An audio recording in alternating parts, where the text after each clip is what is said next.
फिलिस्तीन को इन 3 देशों से मान्यता मिलने का क्या है मतलब? फैसले से इजराइल क्यों हो गया है बेचैन? आखिर पीढ़ियों से चले युद्ध के बाद एक दूसरे के स्वार्थ के लिए लाखों लोगों से हुई बर्बरता के बाद फिलिस्तीन को 3 देशों ने एक देश की मान्यता दे दी है।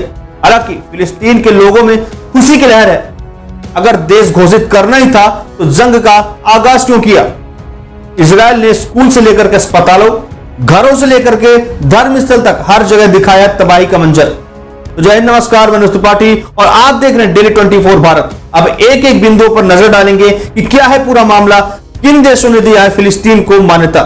इजराइल ने फिलिस्तीन पर दशकों से कब्जा कर रखा है। इजराइल दशकों से फिलिस्तीन की जमीन को अपना मानता है। इस वजह से इजराइल हमेशा से फिलिस्तीन को अपने निशाने पर रखता है। इजराइल और फिलिस्तीन के बीच का संघर्ष ब्रिटिश काल से चला रहा है और यह जंग समय के साथ गहराता ही गया है।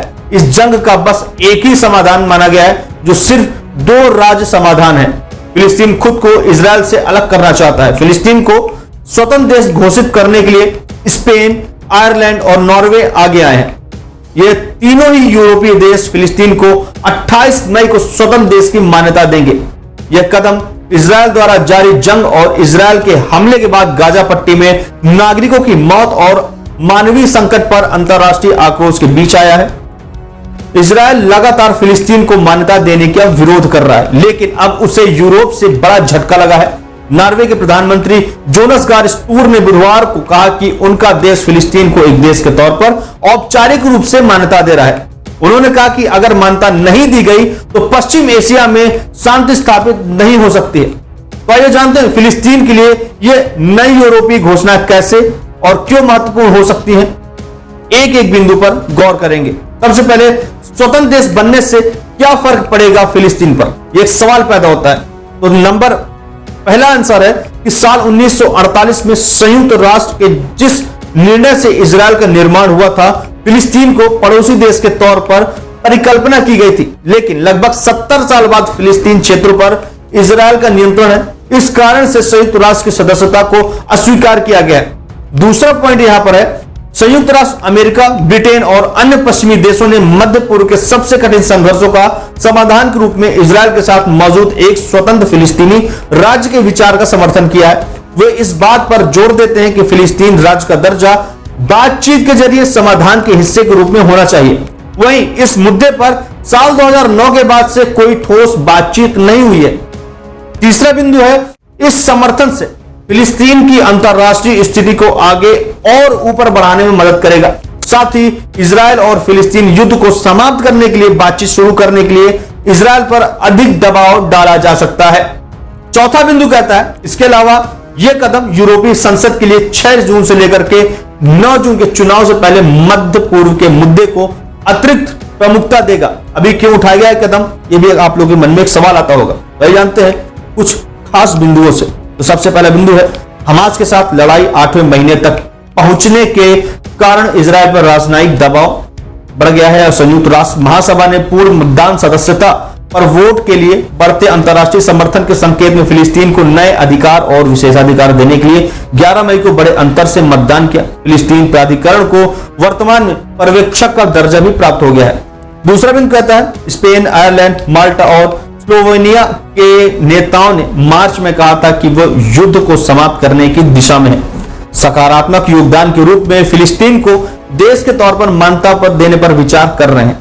तीसरा बिंदु कहता है, स्पेन के प्रधानमंत्री पेड्रो नाचेस ने बुधवार को कहा था कि यह मान्यता किसी के खिलाफ नहीं है, यह इजरायली लोगों के खिलाफ नहीं है, यह शांति, न्याय और नैतिकता, स्थिरता के लिए एक दूसरे के पक्ष में एक कदम है। मान्यता मिलने के बाद अब आगे क्या होगा, यह भी एक यहां पर सवाल पैदा होता है। तो इसको भी कुछ बिंदुओं के तहत जानेंगे। तो सबसे पहला बिंदु है, दर्जनों देशों ने फिलिस्तीन को मान्यता दी है, वहीं अब तक किसी भी प्रमुख पश्चिमी शक्ति ने ऐसा नहीं किया है और इससे यह स्पष्ट होता है कि इन 3 देशों के इस फैसले में काफी फर्क पड़ सकता है। दूसरा बिंदु कहता है, फिलिस्तीनियों के लिए इन देशों का समर्थन एक महत्वपूर्ण उपलब्धि होगी, जो मानते हैं कि यह उनके संघर्ष को अंतरराष्ट्रीय वैधता प्रदान कर सकता है। तीसरा पॉइंट यहां पर है कि इस फैसले के बाद भी तत्काल कुछ जमीनी स्तर पर परिवर्तन होने की संभावना कम ही है, जहां इजराइल और फिलिस्तीन के बीच शांति वार्ता रुकी हुई है, वहीं इजरायल को कट्टरपंथी सरकार ने फिलिस्तीन को देश के तौर पर मान्यता मिलने के खिलाफ कमर कस ली है। अब इसके बाद इजरायल ने इस फैसले पर क्या प्रतिक्रिया दी है, सबके मन में एक सवाल पैदा हो रहा है, क्योंकि इजरायल तो हमेशा चाहेगा कि फिलिस्तीन को उसका दर्जा नहीं दिया जाए।